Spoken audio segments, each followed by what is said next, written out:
But at the end of the day, the truth shall set you free. And I believe that with all Absolutely. my heart. And I think that if people will stand up and speak truth, things will turn around for the better for this country. Do you have faith in our FBI?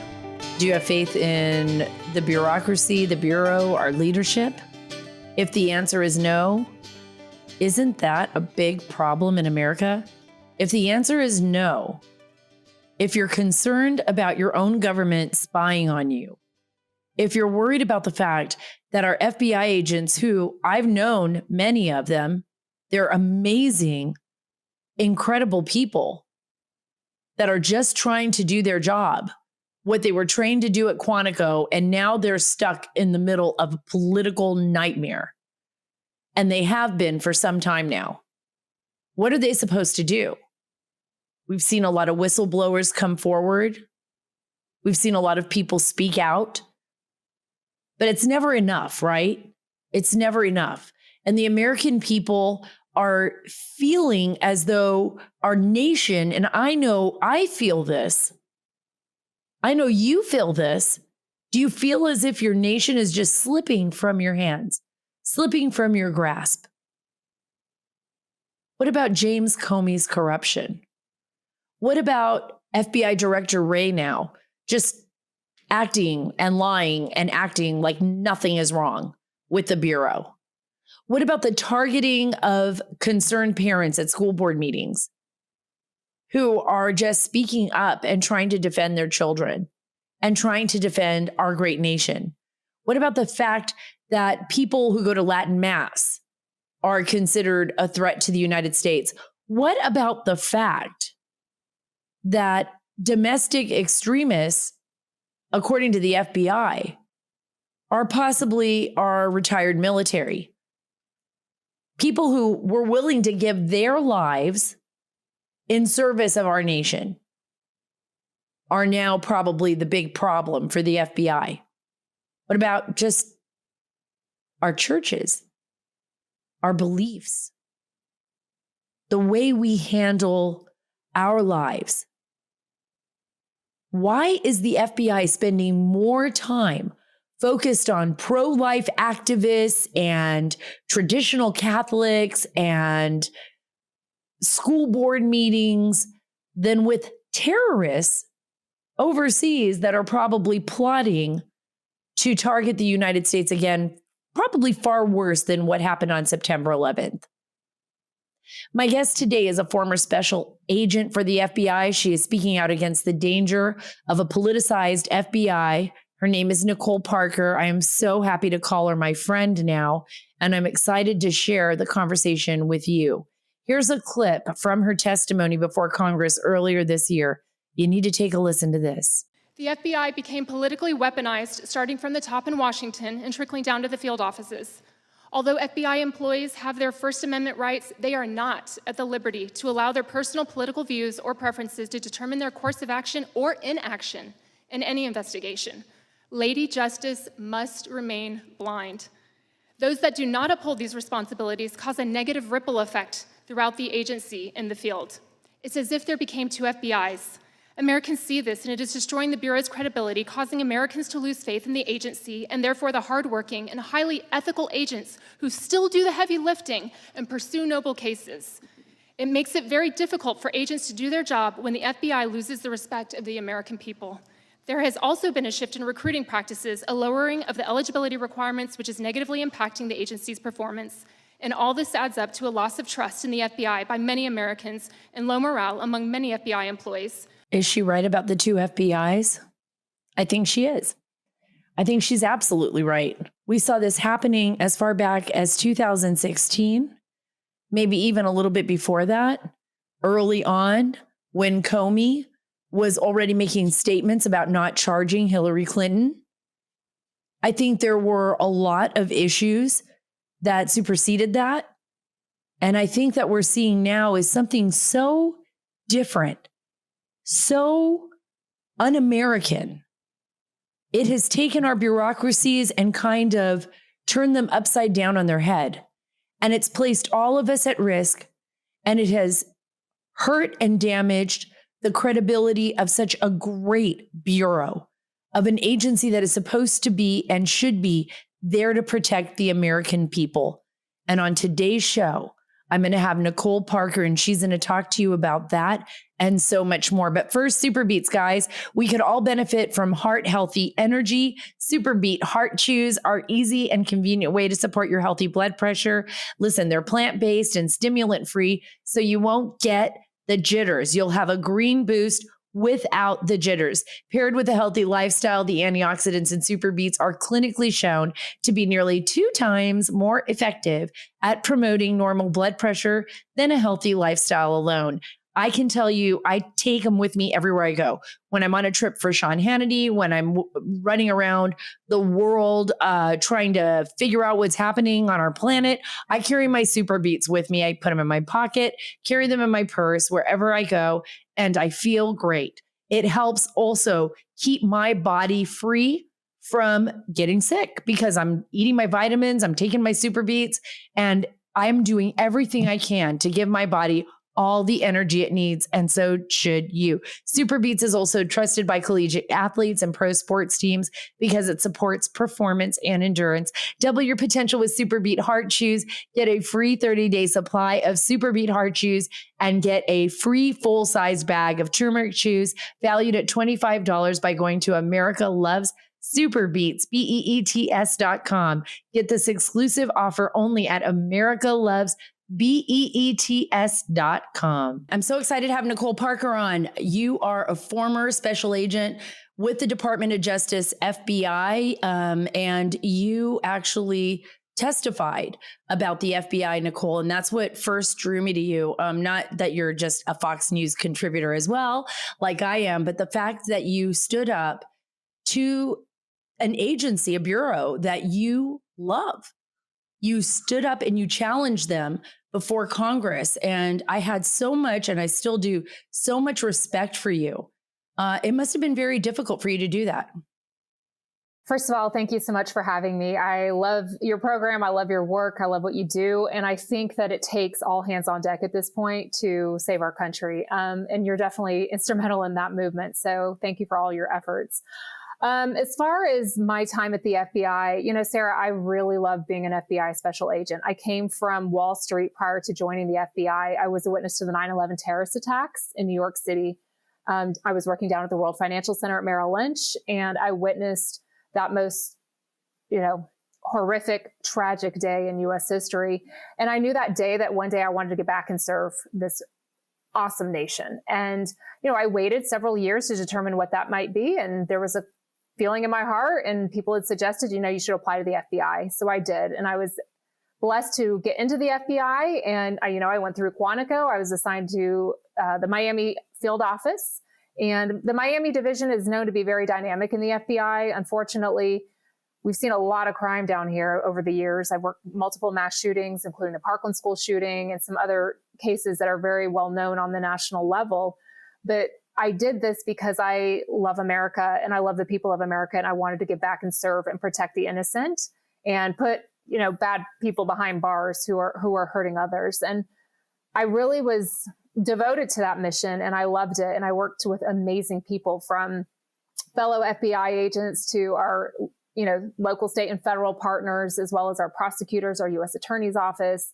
And that's what I came to do. I just wanted to serve justice to those that were hurting others. And over the course of my time at the FBI, I definitely noticed a shift in how things were going. And I would tell you that the first sign, in my opinion, of some politicization seeping in at the Bureau was around July 5th of 2016, when James Comey, who was then the director, stood in front of the country and talked about how no reasonable prosecutor would ever charge Hillary Clinton for the mishandling of classified information. And, he went through this whole spiel. It basically sounded almost like an indictment. And we were thinking, oh, okay, he's about to make an announcement. And then he proceeded to say that he did not recommend charges. And the problem that many of us as FBI agents had is that in the FBI, we know that our job is to gather and collect evidence, and then we turn it over to the United States Attorney's Office, and they make prosecutorial decisions. And that day, it seemed that Jim Comey was making a prosecutorial decision on behalf of the U.S. Attorney's Office and basically saying she's not going to get charged, she shouldn't be charged, and that was the end of that. Well, and that that's was what was very so alarming to many of us. It was very disturbing because later we found evidence of a visit between Loretta Lynch and Bill Clinton on an aircraft. There was some reporter out in Arizona who got a picture of Loretta Lynch going onto the plane with Bill Clinton, meeting with him. Nobody ever really knew what they were talking about. They just chalked it up to a conversation about their children and their families, and said that was just all that it was about. Everything was so highly suspicious around Hillary Clinton. But you talk about politicization of the FBI, and I think this is where the American people first had a really extraordinary wake-up call. It's what we see in other countries. We see that in Venezuela, in Nicaragua, in Honduras, in Pakistan, and where these major bureaus, these agencies of the government, have somehow been controlled by political players. We never expected that in the United States. Never. And I, like I said, I had left Wall Street and going to the FBI, fidelity, bravery, and integrity. And I was expecting to see nothing but the highest level of integrity at the FBI. And that was what was asked of us as agents. And I would have expected that from the leadership, from the director, all the way down.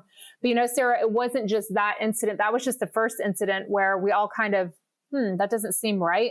And as the years progressed, obviously we know about the accusations against President Trump and Russia, the Russia collusion hoax. And it just continued to go on. And then when President Trump was elected, things just continued to progress in a political manner. But what I can tell you is that regardless of how you feel about someone on the political spectrum, I can say that I was working violent crime. I was working, homicides, active shooters, crimes against children, human trafficking, things of that sort. The real stuff that we want the FBI to be doing. Right. That's what we want you to be doing. I think the FBI has a very important role, and I think that they need to stick to what they should be doing in protecting American cities and bringing justice again to those that are hurting innocent individuals. But I think what's important to take note of is that when President Trump came in as the president, okay, so I served under 3 presidents, President Obama, President Trump, and President Biden.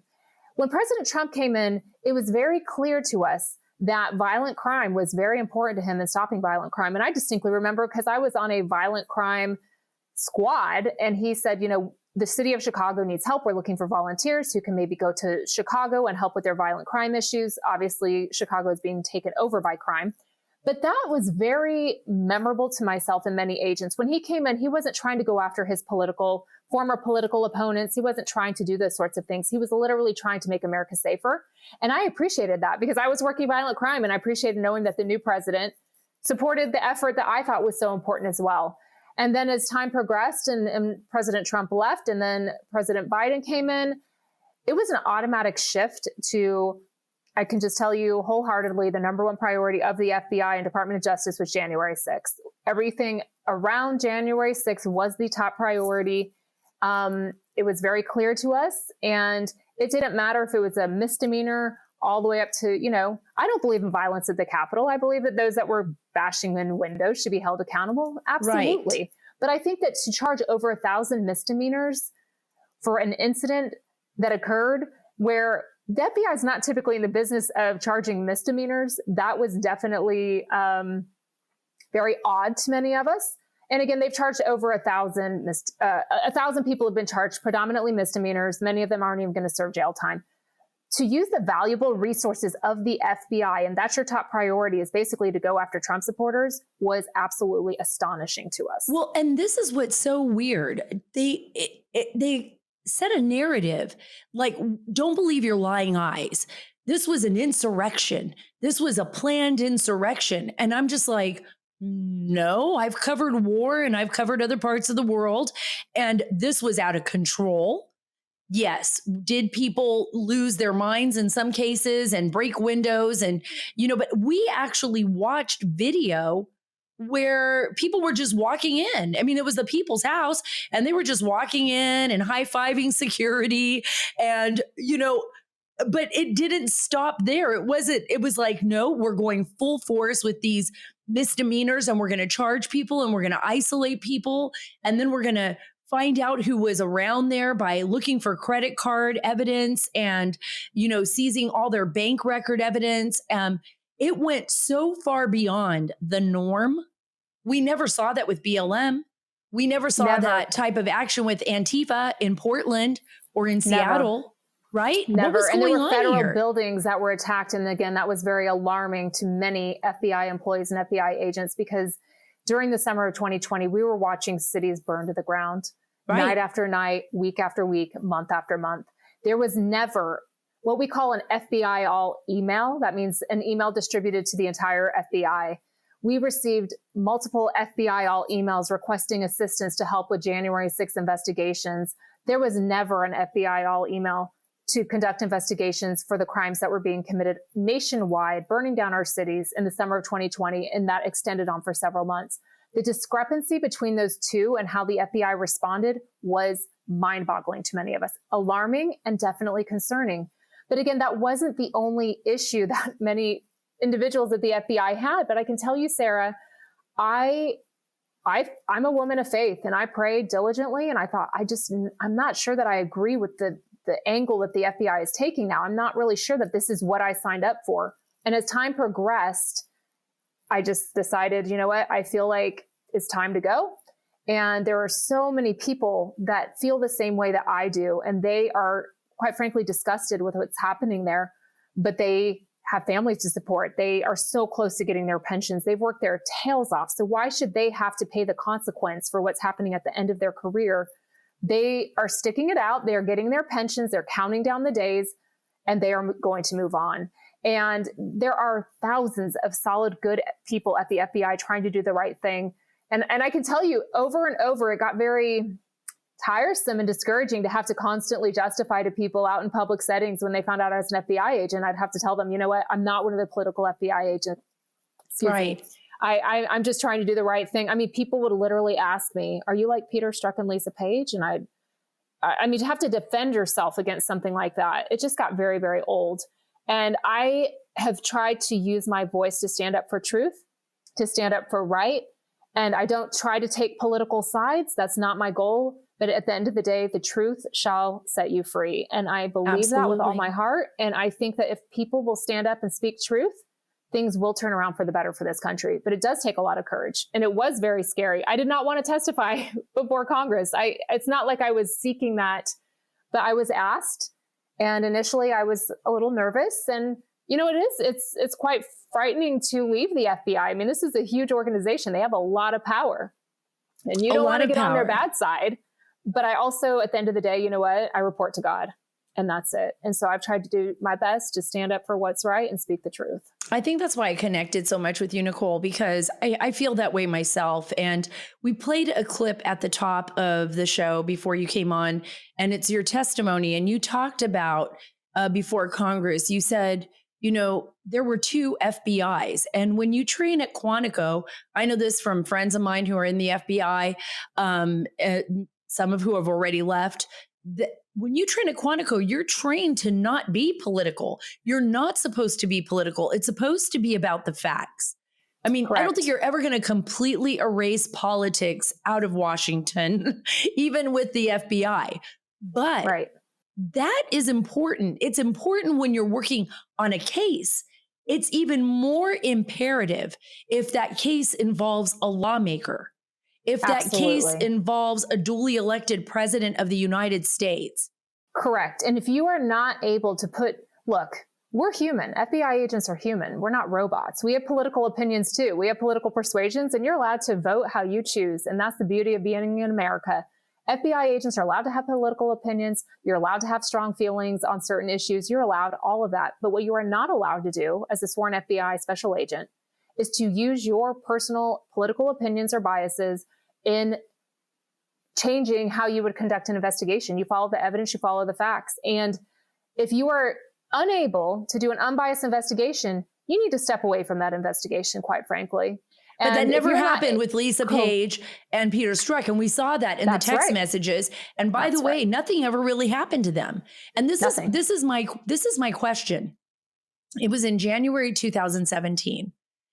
And it was the first time that President Trump was going to be briefed on the dossier that we now all know was just based on one source, Igor Danchenko, that it was paid for by the Clinton campaign, that the FBI presumably knew that that was the case. And Director Comey was asked by Clapper to brief President Trump on the most salacious part of that dossier, which was the part where apparently he hired prostitutes to pee all over the bed that Michelle and President Barack Obama had slept in. That was such a farce to President Trump that he couldn't even believe it. He was like, well, that's a lie. That's just not true.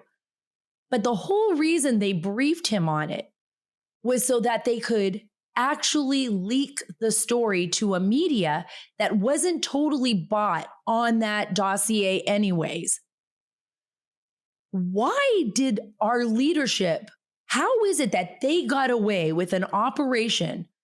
And I'm sorry, these are the kind of operations that I would assume our CIA would run against another world leader with authorization from a president of the United States. You could not run this type of disinformation campaign without, getting an authorization from a president against another world leader. How was it that our leadership in our bureaucracy ran an operation against the president of the United States of America? This is what I don't get. And they were never held accountable. So the Department of Justice, none of them, nobody from Sessions to Bill Barr to whoever was in there, ever held them accountable. And that's a great question. And unfortunately, Sarah, I don't know the answer, but that is a problem because when you are involved in something like that and there's no accountability, it's not going to discontinue. And that's the other problem. Only certain people are held accountable. They pick and choose who's going to be held accountable, which side you're on, and how that's going to be handled. But it was these types of things that we're discussing that were very problematic to myself and to many others at the Bureau. And again, here some of us are trying to work, stopping little children from getting raped on cruise ships. Right. I mean, that's the kind of work I was doing. And yet I'm being bombarded with this nonsense. And it's quite frankly insulting. And it's so terrifying because it hasn't stopped. It hasn't stopped, No. Nicole. And you're right. No. And that's why I didn't see it actually changing or getting better, because sometimes okay, this is a rough patch. I'm going to stick it out and we're going to keep going. But, Sarah, a lot of people in the FBI, their landmark moment is when they can get their pension. It's after 20 years. They have to be at least 50 years old and have 20 years of service. And for me, I just had a substantial period of time left. And I thought, you know what?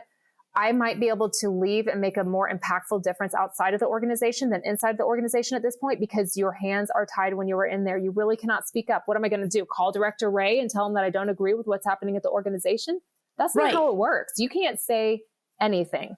And how deep is the frustration among all your colleagues, former colleagues? I mean, the morale is low. And again, leadership of the Bureau is going to tell you everything's fantastic. Our recruiting numbers are high. The morale is great. If you want to know what's really happening, you listen to the people in the field. You listen to the line level agents, because they're the ones who are putting in the work day in, day out, day in, day out. We're the ones that feel the effects of what's happening in DC. I was never in DC. I was in the Miami division, but I felt it trickle down all the way from DC down to Miami. So you've got the politicization issues going on at the FBI, which were, very obvious. But you also had the internal issues. I personally believe that they were very focused on our diversity and inclusion efforts. And it almost seemed like that was more important in the Bureau than the actual cases, like working the actual cases and stopping crime. There was such an emphasis on the diversity efforts at the FBI. So between the politicization and the diversity efforts, it just seemed like they kind of lost their way. And it was something that I just wasn't in alignment with anymore. And I just wanted to get out and try to make an impact elsewhere. I think that's so important. And I do, when you said that I had a little bit of a light bulb moment, I remember talking to somebody who had been at the FBI for a long time and retired. And they said it was like, it was a good old club. I don't want to say a good old boys club, because there were women involved in it too, but that there was, certain people that retained certain power, that were put in positions of power by political players, by the Clintons and by others when they were in the, in the presidency. And those people rose in the ranks, and they became like a protective shield for some of the political players. And I'm going to tell you, the media is to blame for this too, because what happened is we have not only leadership within the FBI, not listening to their rank and file, not allowing the rank and file to do the job that they have that they desperately want to do, because these are good men and women. I believe that. I've known some of them. You guys are like the top of the top. Like if I wanted somebody in the trench with me, I would want Nicole Parker in a trench with me. Right? I would. Even my husband said that after he met you. It's like, you're amazing. And you're willing to stand up for your country and stand up against the threats that are facing our nation, not just from outside adversaries, but from our own inability to run our bureaucracies the way that they need to be run without being political, focused on the American safety and the American people. But there's a story that just posted, and it's coming back. Nicole, it's coming back. They're going after President Trump. It is not stopped. We could see that they've backed away from Biden, no matter what evidence comes forward on President Biden and his son Hunter. It's never enough. But right now, an opinion in the Washington Post, and you could tell this is playing out across. It says a Trump dictatorship is increasingly inevitable. We should stop pretending. And the FBI has said people like you or like me who are MAGA, apparently make America great again is like some kind of terrorist statement. We could be domestic extremists. This is crazy. This is crazy. Well, we were kind of seeing it before I left. I mean, definitely there was just this vibe. Like I said, it just seemed that they were going after those of the conservative Republican political persuasion. But yet if you were on the opposite end, the progressive, more liberal or Democratic, it was almost like they turned a blind eye to certain things that were happening. So the pendulum was swinging just so strongly in one direction to go after certain people on one side of the spectrum, but yet the other side was getting a pass. And again, you mentioned it yourself, but seeing the difference in how, former President Trump is treated versus how the Bidens are treated. Again, I don't care where you stand. I don't care if you support Trump or you support Biden.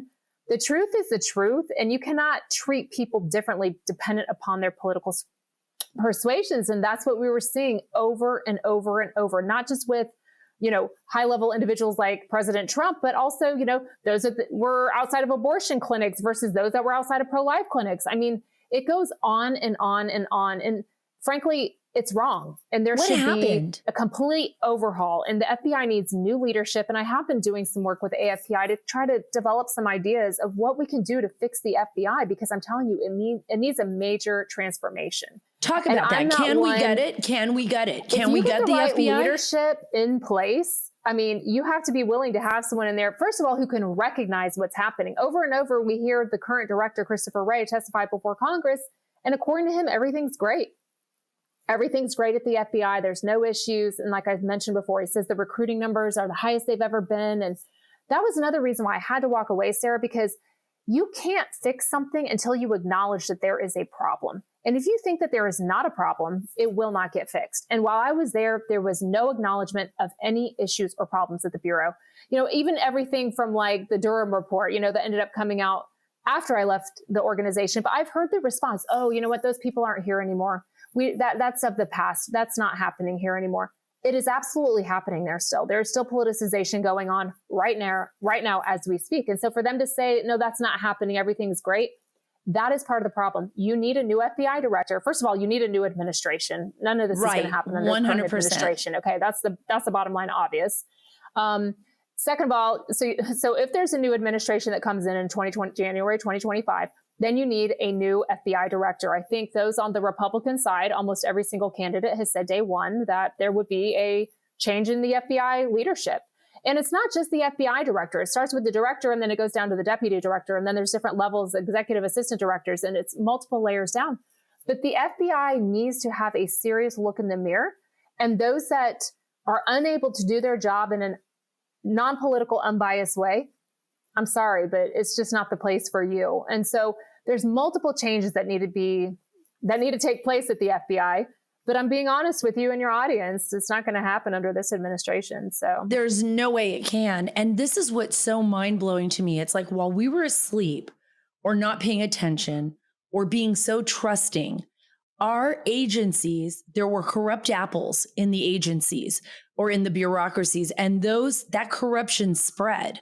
It just spread, and it infected such an important part of our American legal system and the structure of our American legal system. This is where I have a hard time, and I totally agree with you. We need to gut it.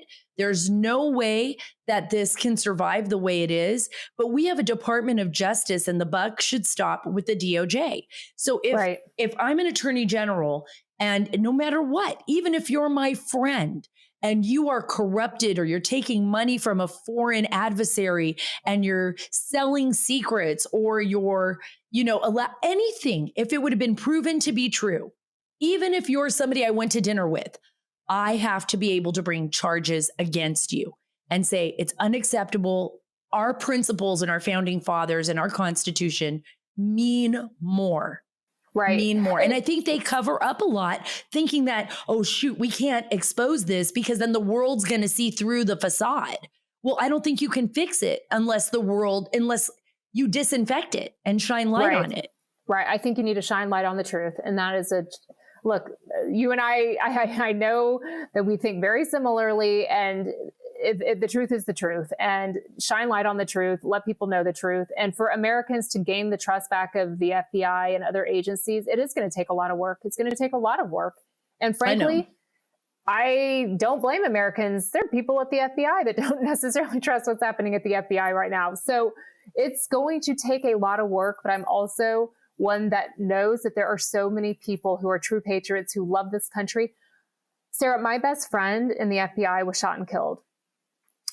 She was shot in the head. She took a one-round assault rifle round to the head, February 2nd of 2021. Her name was Special Agent Laura Schwarzenberger. We also lost Special Agent Daniel Alfin in the Miami division. We hadn't lost FBI agents in an adversarial manner in 13 years. So it was a big deal.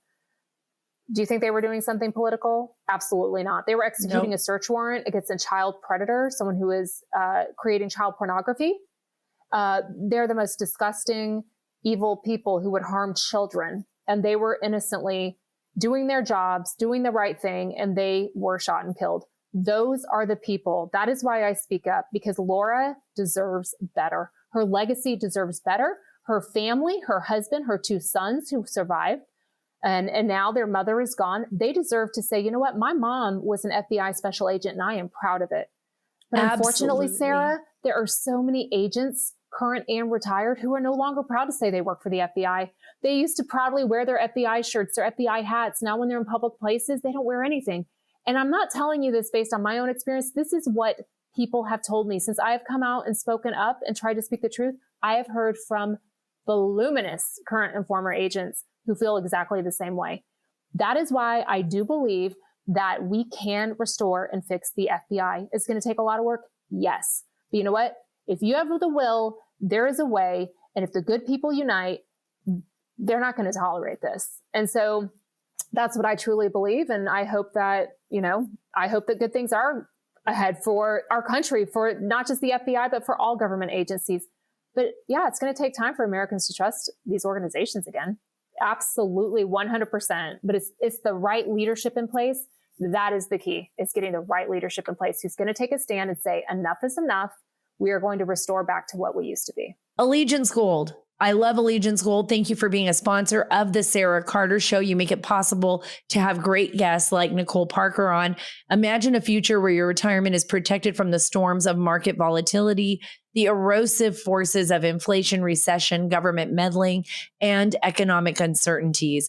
Imagine retiring with that peace of mind and the freedom to pursue your own dreams. That future, my dear friends, can be your reality courtesy of Allegiance Gold. Get $5,000 of free silver on a qualifying purchase when you visit protectwithsara.com today. That's protectwithsara.com today. With over 50 years of combined experience, millions of dollars in completed transactions, resulting in thousands of satisfied clients, helped us earn the most trusted gold IRA firm in the nation. Gold has stood the test of time as a safe haven for investment. And what do I say? Diversify, diversify, diversify. Get up to $5,000 of free silver on a qualifying purchase when you visit Protect with Sara, that's SARA.com today. Or give them a call at 877-702-SARA. Don't wait. Take control of your retirement today. Call 877-702-SARA and speak with one of their experts. They'll answer all your questions and help you get started on a path to a more secure and prosperous retirement. Time is of the essence, folks. Protect your future with Allegiance Gold. Visit protectwithsara.com. That's protectwithsara.com. So wonderful having Nicole on the show today. Nicole, you are always welcome to come back on the Sara Carter Show. I pray that a new administration comes into power in Washington, D.C., one that will listen to you, listen to other FBI whistleblowers and people that have come forward, and we can get our nation back on track. Lady Justice should be blind. She must be blind. It is the only way to save our nation. Please make sure you're subscribed to the Sara Carter Show here on your favorite podcast app. It really does help. And give us 5 stars and a great review. I love reading your reviews, and that 5 stars means a lot to me. Follow me on Truth at Sara Carter Official, on X at Sara Carter DC, and on Instagram at SCarterDC. God bless you. God bless our great nation. Please pray for a future where our nation will be free from bias and politicization. And God bless the great state of Texas.